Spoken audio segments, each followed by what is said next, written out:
At my husband's funeral, my son hung my photo at the entrance with the caption, "No entry," but he didn't realize. I stood on the steps of the small funeral chapel, the Arizona sun beating down on the polished wood door, where my own face watched me from a framed photograph hung next to the sign that screamed, "No entry," in bold black letters. My son Brandon's voice echoed inside my mind. "She steps inside. She walks through that doorway. I will call the police immediately." The words sliced into me like a blade, but I did not flinch. I still held my back straight, though I felt smaller than a sparrow. I carried with both hands a simple bouquet of white carnations my neighbor had given me. She still believed I needed beauty in that moment. They weighed heavy in my arms. Behind me, the gravel crunched as relatives whispered and laughed behind folded hands. That old lady once canceled her daughter-in-law's nail appointment because she said it was a waste of money, someone snorted. Of course she would sabotage family joy, another woman whispered with a smirk. Every word, every glance told me I had already been exiled twice over. First by fortune, now by family. I glanced up at the chapel entrance. The wreaths and wreath stands that lined the walkway were arranged by family members who acted as if they had never loved me. My son had insisted on blue ribbons and glass-etched sympathy cards he paid with the inheritance he could recite in dollar signs as if memorized scripture. He looked at me the other day and said, "Mom, I want to keep your part of the money separate. It is not for you. Which is for a souvenir." I swallowed hard. I'd left whatever vanity I still had upstairs by the cracked window where the breeze carried dust through the lace curtain. Now all I carried was that bouquet and my memories of a man who had once kissed me as though I saved him by breathing. I raised my head and touched the side of the chapel doorway, secondhand wood sending a tremor through my fingertips. I remembered when I had helped choose that chapel for its quiet dignity, when all those years ago he was alive, strong, humming old folk songs, asking me to wait in the passenger seat while he parked the car. He always found a place for me. Now even the stones pushed me out. A distant aunt turned and clasped her hands around her pearl necklace, like she had caught me trespassing. A cousin huffed, "Do you think she even knows what she is doing here?" I closed my eyes for a moment, breathing in the desert air, dry, harsh, honest. I remembered his belt buckle, polished to a shine, how he said, "Those who wear medals did not win blood, it was the others who paid for us." Then the cough came. He survived, but barely. I sold his Purple Heart because he needed an ambulance. We needed medicine. I couldn't live with the guilt of watching him die without trying. So yes, I sold his medal, but not for vanity or for myself. I sold it because my heart could not bear his disappearance. Yet they said I did it for myself. They said I did it for comfort. They said I was selfish. They said I was worthless. A distant relative shouted from inside, "Who let the intruder in? That woman belongs on a bench at the diner, not at a funeral." My heart twisted, but I did not step back. The flowers in my hands trembled, petals ready to fall. I thought, maybe I should run, melt into the Arizona heat, become nothing. But then I heard a steady footstep behind me. I turned to see an older man in a worn military uniform, the man from my husband's platoon. We fought side by side decades ago, when I was still Michelle, the young wife waiting with letters and patched clothes.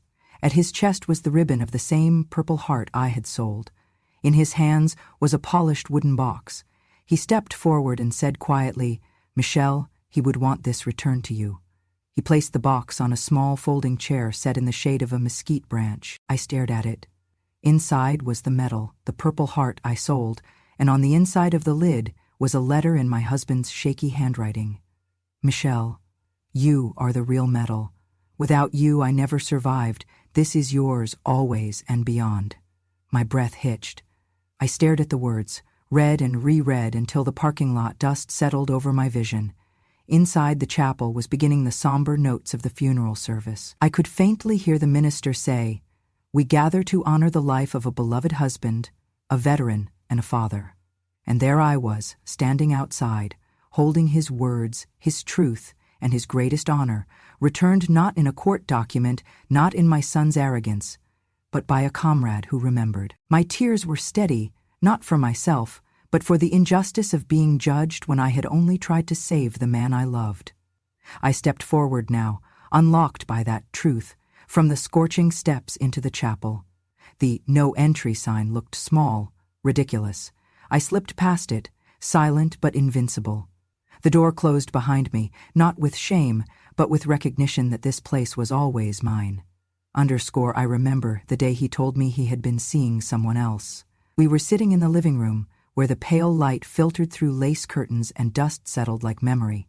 I had been folding Brandon's laundry, his first pair of khakis that he had worn to kindergarten, full of grass stains and crayon scribbles. He came in and sat across from me, eyes tired, and said, "I did not mean for it to happen, Michelle, but I have been seeing her." My hands slowed, the warmth drained out of me, and I felt as though a lock clicked shut inside my chest. The words themselves would not kill me, but the realization that I was not enough to keep him from walking away with someone else bruised me deeper than any blow could. Yet when Brandon's baby face peeked around the corner, calling for Daddy, I forced my shoulders to stand straight and smiled. I stayed because Brandon needed a father in his life, and I could not bear to be the cause of his father fleeing entirely. Night after night I lay awake, listening to the creak of the floor as he went out to meet her, the silence of our bedroom thicker than any fabric. I taught myself to breathe quietly so as not to wake the child who believed in love but had seen too much of it crumble. I told myself, I stay so he has a father. I stay so that the house feels whole when Brandon walks through the door. I stay because even a broken family is better than none. Then came the heart attack. I found him on the kitchen floor next to the coffee pot, hand bleeding, his face ashen. I called an ambulance with trembling hands and held his head in my lap in the hospital, where the white walls hummed with antiseptic regret. The doctors said he was lucky to be alive, that the stroke nearly cost him his life. The bills piled up faster than the tears I did not cry in front of Brandon. I had a savings account, just a small one. Brandon's college fund was just small and raw in my purse, and I could not ruin his future for his father's illness. I sold the Purple Heart he had received overseas, mounted in a small case, after the doctors said he might not survive. I told myself I was doing it so the man who once held me in his arms would continue to breathe. I was saving the person I had once loved so deeply that forgetting him was not an option. I watched from the hospital corridor as paramedics wheeled him away, telling me they would do everything they could, and I thought, I sold his medal not because I no longer valued it, but because it meant less than his next heartbeat. When I brought home enough money to cover the costs, I returned from the pawn shop with a letter instead of the medal. They had sold it to a collector who did not want to return it. I cried in the bedroom, pressed the letter between my hands. "We are sorry, cannot return, spent." Even that apology cut me. I tucked it away in a drawer. I told the doctor's office I would cover what remained when I could, and I said a silent prayer that the compassion I gave when I stayed would be returned to me someday. Brandon grew into a young man with sharp eyes and sharper words. He blamed me for everything. "If you had left, Dad would have met someone better," he said once, when he was 15 and found his textbooks overdue. He accused me of keeping him in emotional debt, of making him choose between a family reputation and the truth. "You chose loyalty so you could feel like a martyr," he snarled. I nodded and let him go. I stayed because that child still needed me to hold him through the storms of adolescence. I remember him telling his friends about me, how I was the woman who canceled his coupons because I was stingy, how I would declutter his childhood with labeled boxes and budgets and lessons in thrift. They laughed, thinking I was a villain in a tale of domestic disdain. When I visited his college dorm to drop off bread and peanut butter during finals week, he texted me the next day. "Stop sending me food. I do not need a mother. I have friends."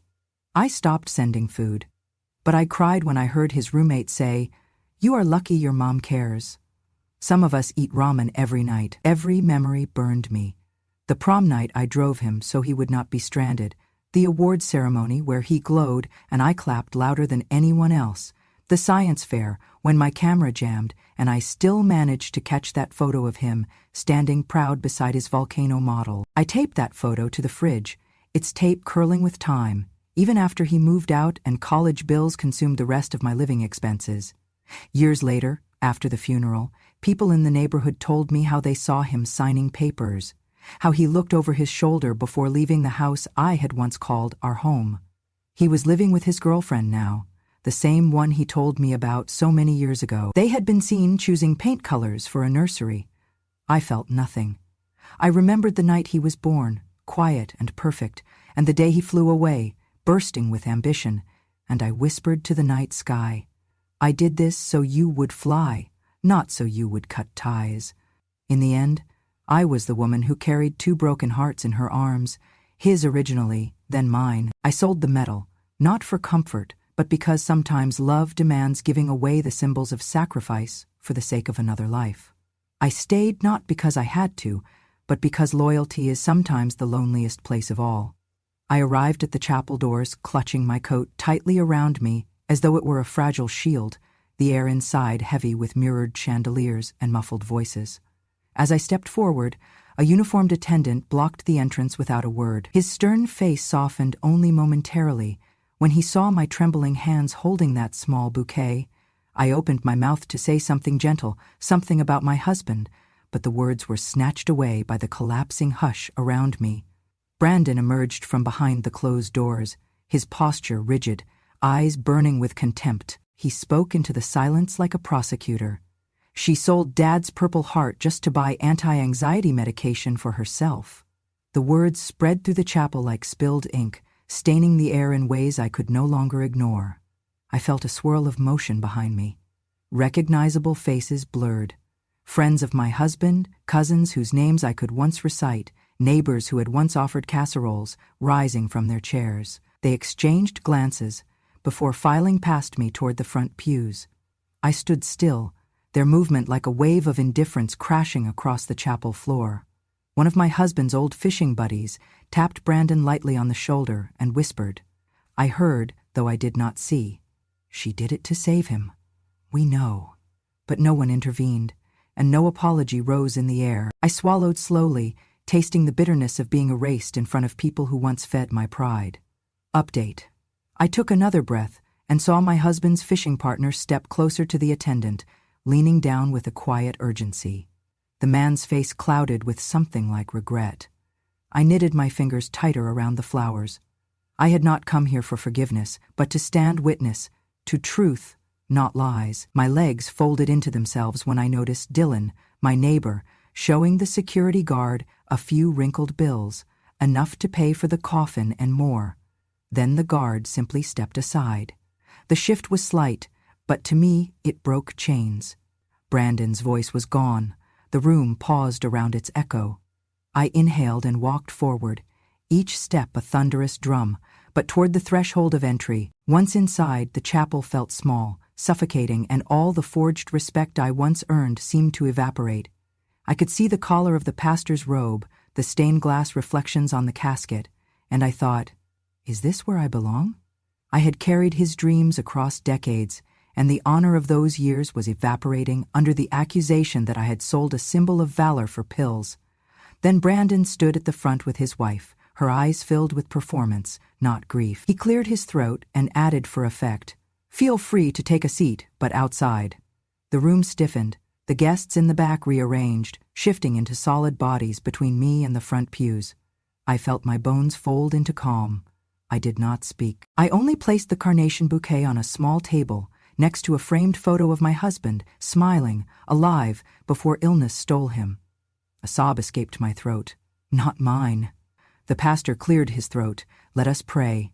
The candles trembled. I bowed my head and let the silence fill me. Outside the chapel, someone murmured, "What a disgrace." I thought, disgrace is defined by own hearts. I did not leave during the prayer. I stayed until it ended, when the air cracked with soft hallelujahs and the mourners stepped forward. Some patted me on the shoulder, others did not make eye contact. I rose, shoulders square. I carried that stillness out with me like a banner. Outside the chapel, the sun was harsh again. The pavement glowed. Brandon's hand slipped from his wife's grip, and he leaned over to whisper, "She does not deserve anything." His voice echoed in the sunlit dale. I exhaled, long and slow. It did not sting, it cleansed. I turned away from him, from the chapel, from the eyes that had judged me. I walked to the edge of the parking lot where my car waited and placed a hand on its cool hood. I looked once more at the chapel door, at the faces inside, and then turned. I left them behind. I stood just outside the chapel doors, palms pressed against the painted white frame as though I could feel every sorrow etched onto the surface. I thought I had no right to be here. I had sold his Purple Heart, sold it to pay for the ambulance, to keep my husband alive when a stroke nearly claimed him. But right then, when I had steeled myself to bow out of their presence, I saw him appear. Raymond Ellis, his army jacket still covered in stripes and pins, and a small wooden box carefully cupped in both weathered hands. He moved like a soldier whose mission had finally ended, not with death, but with an act of honor restored. I heard no applause, the world waiting with bated breath as he approached. When he reached me, I swallowed the bitter ache of shame and lifted my eyes. He did not pretend he did not know what I had done. He said, softly, "Michelle, you sold his medal to save his breath. I knew how much he meant to you. I just want you to have it again." He placed the box on the ground.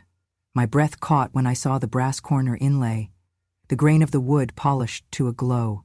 He opened it, and there, nestled between royal blue satin, lay the Purple Heart, tarnished at the edges, but still glinting with past courage. Beside it was a folded piece of lined paper, neatly written in a shaky hand. I picked it up with trembling fingers, already knowing what it said. "Michelle," I whispered, voice small. "How?" He stood back, rigid, tears in his eyes. "He wanted you to have it. He always thought you deserved it more than he ever did." I unfolded the letter, and in my friend's voice I heard my husband's echo. "Michelle, you are my true medal. In war I shot at enemies, but my greatest battle was living without your support. You are not less than me.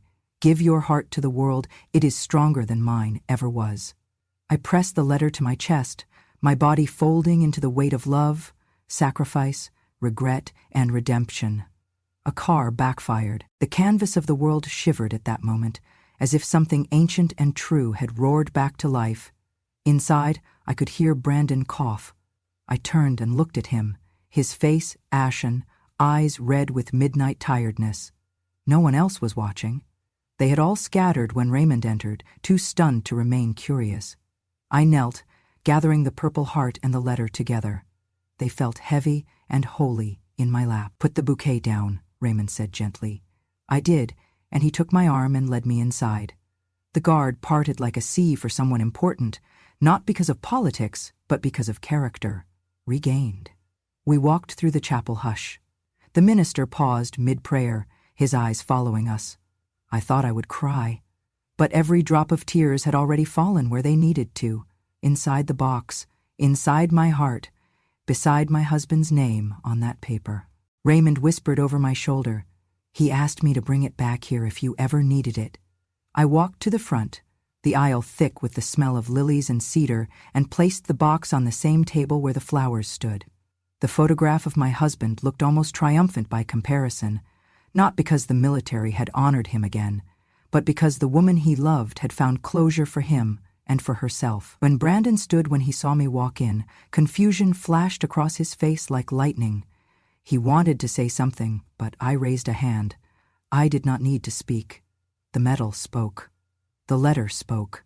Every person there knew he had tried to erase me, but now everything had turned. Raymond took his seat. I knelt in front of the box and read the letter out loud in a voice only they could hear. "You are my true medal." And I meant it more than words can ever carry. Then I turned toward Brandon and held the medal in both hands. His shoulders fell, as if he carried them for the longest time and finally let go. No one applauded. Some exhaled, but then people began to come forward. Cousins, neighbors, even a few friends of Brandon, who remembered how I once baked cookies after broken bones, sat in waiting rooms after car crashes, listened when nobody else did. One by one, they bowed their heads or offered their hands, not to honor me for what I had done, but for what I had not stopped doing. For love stronger than shame, for sacrifice greater than resentment, for loyalty that never died. I held the medal pressed against my heart, even after everyone had gone silent again. I thought, this is how forgiveness begins, not with forgetting, but with proof of love restored. That evening, as I stepped outside, the sky had turned amber. The air smelled of rain and dust, the desert holding on to the day's heat. Raymond walked beside me, and I asked quietly, "Will you walk me home?" He nodded, and we walked in companionable silence through the chapel grounds, where magnolia petals lay like notes of memory. Brandon sat in his car watching as we passed. I did not see anger in his eyes anymore. I saw loss, I saw regret, but most of all I saw the truth, that love survives when courage finds its voice. Then I looked at the medal in my hand. It was not the end of anything, it was beginning again. __, I stepped. Through the chapel doors into a world I barely recognized. Bright lights, solemn rows of seated faces, flashes of cameras, and a hush like drawn curtains. The room smelled of lilies and wood polish, of mourning mixed with something sharper. Anticipation. Brandon stood at the front, next to the coffin that bore his father's folded flag. He held a remote device, thumb hovering over it, with a look that said he was about to break open the final chapter of our lives. My heart hammered as he pressed play. The screen behind the pastor flickered and came alive with a video. My husband, pale and weak, clutching the same medal I returned and holding a letter in his trembling hand. His voice came softly, full of both resolve and sorrow. "Michelle, you were my strength when my body failed. I am leaving everything I own to the only person who never gave up on me. Michelle, this house, our savings, every share, all belongs to her. Brandon will receive $1, and only $1. If he ever kneels and publicly apologizes to Michelle, kneels and asks for forgiveness in front of our family and those who care, then I will consider allowing him a modest share. But until that moment, Michelle is the one who will carry forward our legacy." The room erupted. I felt the box containing the medal drop from my hands, metal clinking against wood and satin, but I did not bend to pick it up. Brandon froze, his face draining. Reporters raised cameras. The clicks and whispers surged, like waves crashing at the edges of grief and justice. I stood small over the box, feeling its weight against the swell of truth. Brandon's knees collapsed into wood. A single sunflower, crushed and forgotten, lay on the chapel floor, my silent message of forgiveness in petals. In that moment, as Brandon knelt, I understood that what we dismiss as broken can hold the most dignity. He plopped down on his own suit jacket, head hitting the pew, hands braced on the seat before him. Someone gasped, "He's kneeling to his mother." A hush followed as the words echoed. No one expected public admission. The condition was not buried in fine print. They said they signed for love, not legal battles, but love, it seemed, could still demand accountability. Brandon murmured through tears, I never meant." His voice cracked so hard even his fiancée turned away. I stood there, immobile, watching the man who called me parasite, who hung no entry above my face, kneel at my feet as if nothing had sunk him lower than denying me. Not humiliated, that word is not enough. He was broken. But I did not gloat. I simply watched, because grief does not need name-calling to be effective. Outside, social media erupted. Phones everywhere streamed the moment live. Feed after feed carried headlines like, "Son who banned mother from funeral now kneels before her in tears." Comments poured in. "Karma's a desert wind. Memories but no mercy backfires. Justice wears lilies." Even news anchors replayed the moment with complete silence, letting images do the talking. Ministers cleared their throats. Meek hands passed tissues to him. I felt a weird relief, the kind that blooms when truth finally moves. I looked down at Caleb, that toddler from the photo just days ago. He stared at Brandon, eyebrows knitted, confusion creasing his forehead, as if watching someone unravel too fast to catch. I bent to scoop up the medal and the letter. Brandon lifted his head when I passed by and caught the note. "Michelle is stronger than my mistakes." I paused and our eyes met. He flinched as if ashamed to see what he had denied. Outside, cameras followed me. Reporters called my name like a benediction. I didn't run. I walked, chest lifted, measured steps. Every eye met mine, not with judgment, but with the kind of recognition that cannot be earned with excuses. In the afternoon sun, I slipped on my coat and slipped outside, past the crowd that had once turned their backs. past Brandon, who watched me go. The door closed with a finality that sounded like forgiveness. For him, for me, for the man lying in the chapel. I sank into my car, metal and letter resting on the dashboard. "You were right," I whispered to this silence. "Love outlives betrayal." And as I drove home, the desert lights blooming through windshield at dusk, I felt it. Justice had not roared, it had walked at its own pace, and finally arrived. I drove north from Phoenix through shifting pinyon pines until the air grew cooler and thinner, their scent like memory rising behind me.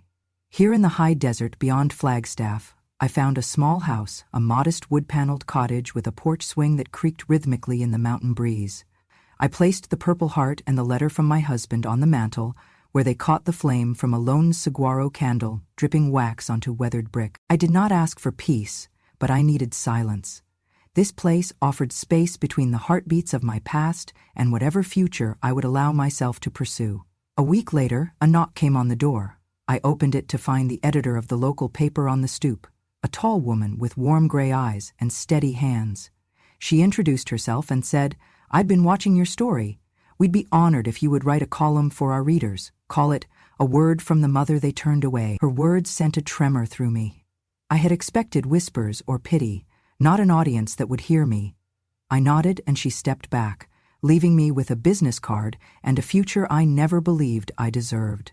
I sat at my kitchen table, drafting that first piece, titled Silence and Forgiveness. I wrote about the silence I carried after 20 years of trying to hold a broken home together. I wrote about forgiveness, not as a gift to them, but as a lifeline to myself. I closed with, "I stayed because love does not always end in gratitude, but sometimes it demands its own freedom." I sent it in, hands trembling, uncertain and certain all at once. The next morning, I found the paper on my doorstep. My column spanned the entire opinion page. Beneath it was a quiet editorial note. "Michelle's words are a testament to endurance we all need to read." I stared at the column as though it were a photograph, wondering if it was someone else's truth. Within days, emails arrived. A former neighbor typed through tears, saying she had never understood what I endured. A young mother in a shelter wrote, "Your article gave me courage." On the community forum, someone posted, "That column broke something inside me and rebuilt it."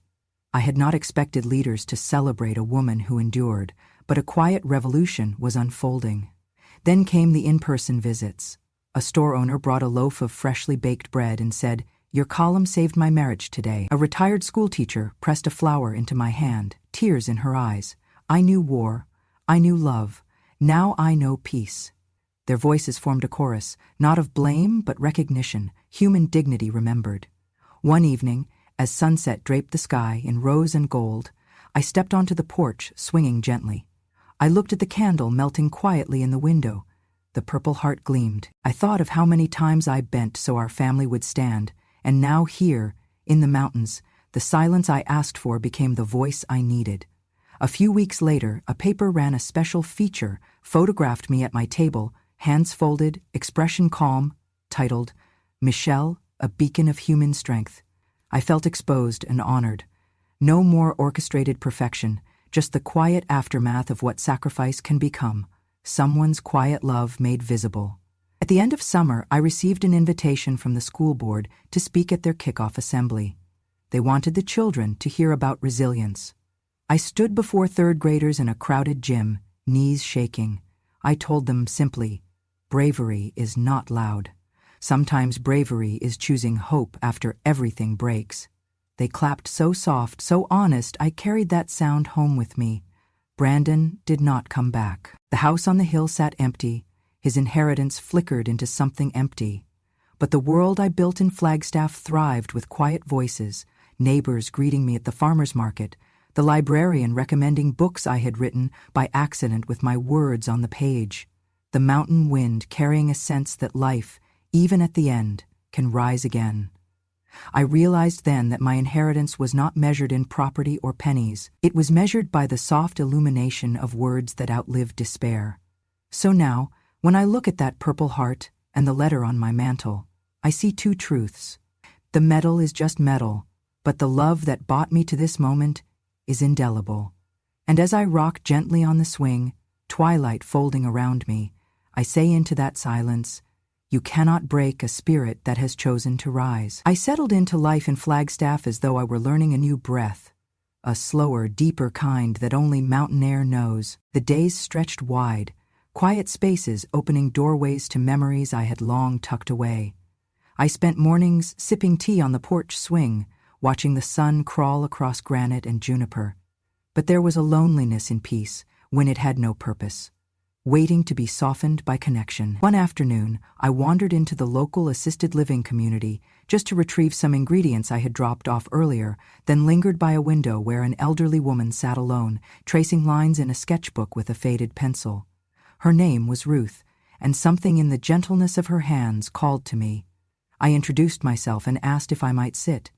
She did not look up, but she nodded gently. Then she handed me the pencil, and as though we had spoken for lifetimes, I sat down beside her and began to draw mountains, the same ones I gazed at through my window. The rasp in her voice when she finally spoke sounded like a violin, thin yet unwavering.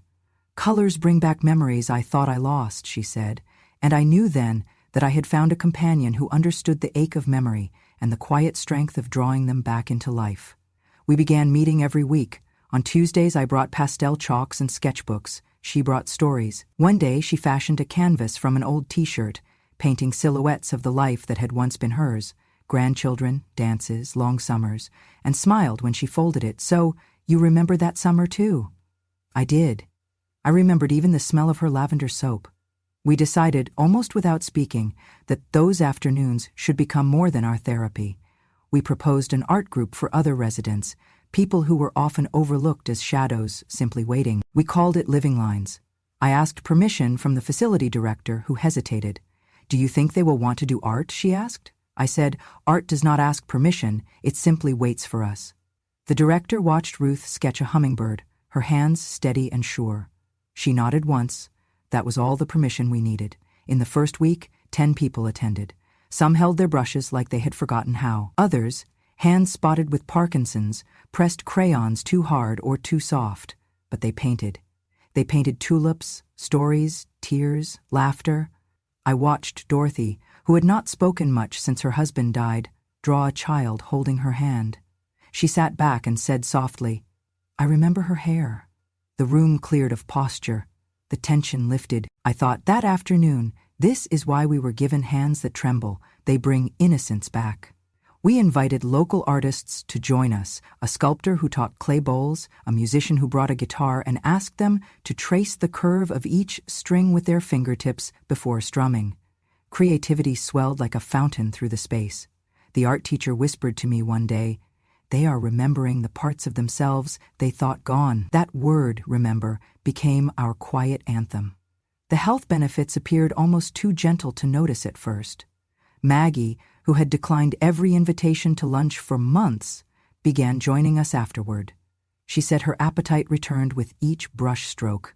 Albert, who had forgotten his granddaughter's face, started painting wildflowers, smiling when he recognized dads and birthdays in the petals. His daughter brought a photograph matching his painting. He looked at it and for the first time in years said, "That's my girl." Researchers say art therapy helps with cognitive function, emotional healing, social connection. And those were not abstractions here. They were brush marks, laughter, ceremony. Our class defied definitions because it was just people making beauty when they thought they had nothing left to give. One day, the local paper cupper showed our class in progress. Pastel dust on faces and canvas, title across the photo, "Art restores what life took away." Later papers ran quotes, "Color shook my grief." We are not forgotten. The words filled me with something stronger than pride. They held the truth of what I had discovered. Silence is not an end, it is a beginning when someone sees you. When I looked back at the mountains from our front porch, I no longer saw peace as stillness. I saw it as movement, creation made from survival. I thought of my column, Silence and Forgiveness, and these canvases painted by withered hands. They were made of memory, hope, resilience. I thought of all the mothers who stayed quiet, and all the stories they held. Their voices still echoed in candlelight and chalk lines. And now ours spoke, in watercolor and pastel, voice in chorus, The walls needed them, not as art, but reclamation. As winter tipped into snow, I packed away my husband's letter, placing it inside the cover of a community art journal where volunteers wrote back, "Your writing saved my soul." I closed the pages and touched the cover, feeling the texture of words not erased. One evening, Ruth and I sat by the fire. I said, "We gave them more than art." She nodded. "We gave them breath." I thought of the message I had carried through every step. Silence is not weakness. Cruelty demands consequence. Harmony comes when truth speaks. I whispered into the flames that were bathed in early starlight. People may forget sacrifice, but justice never forgets. And under that vast sky, with brush and word and heart, it felt true as sunrise. Score, if this story touched your heart, if Michelle's quiet strength and journey toward dignity made you feel something powerful, then do not keep it to yourself. Leave a comment below. Have you or someone you know ever been underestimated, only to rise stronger than ever? And most importantly, subscribe to Grandma True Stories, because every wrinkle carries a war, every silence hides a story, and every grandmother deserves to be heard. Until next time, remember, kindness is louder than cruelty. And truth? Truth always finds its voice.